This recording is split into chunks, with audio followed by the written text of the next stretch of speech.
This next home we're visiting is the home of Commander Decatur and his wife. It was built in 1818, and it's still one of the oldest standing homes here in Washington, D.C.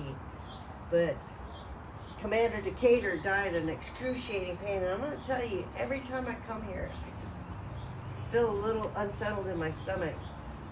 And many visitors that have come here have been noted to have stomach pains, excruciating stomach pains, where they actually just go out and vomit in the restroom, or later find out that they had some kind of internal bleeding. They say it's the paranormal, the paranormal energy and activity of Mr. Decatur wanting everybody to feel that excruciating pain that he felt that day in 1820. You see, there was a baron, a commander baron, and he was a commander of USS Naval Chesapeake. And during wartime, the British forces were approaching him, and all he did was stand down, and he surrendered immediately. And it was so humiliating, and it was so cowardice that the Naval decided to put him on court and court-martialed him. And on that jury stood Commander Decatur.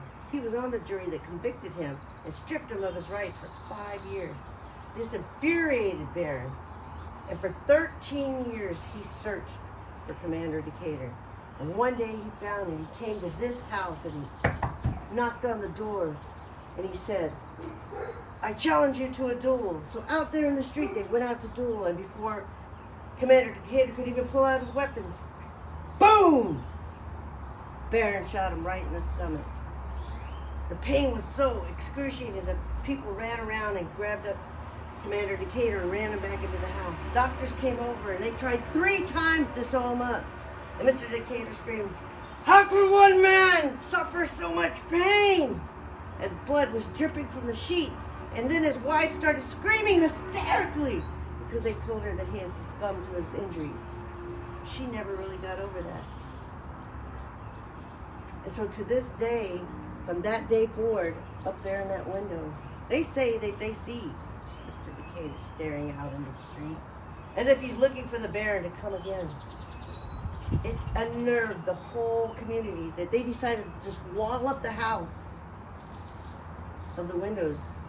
But that didn't stop them, because then they started seeing him come out the back door, weapons drawn, as if he's looking for the baron to reduel again to win back his honor.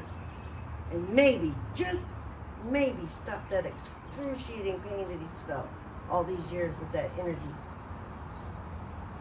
This house now stands as an African American museum, and it still tries to hide the grim happenings that happen here. One day, you just might see Commander Decatur walk around the back of the house, and let's see.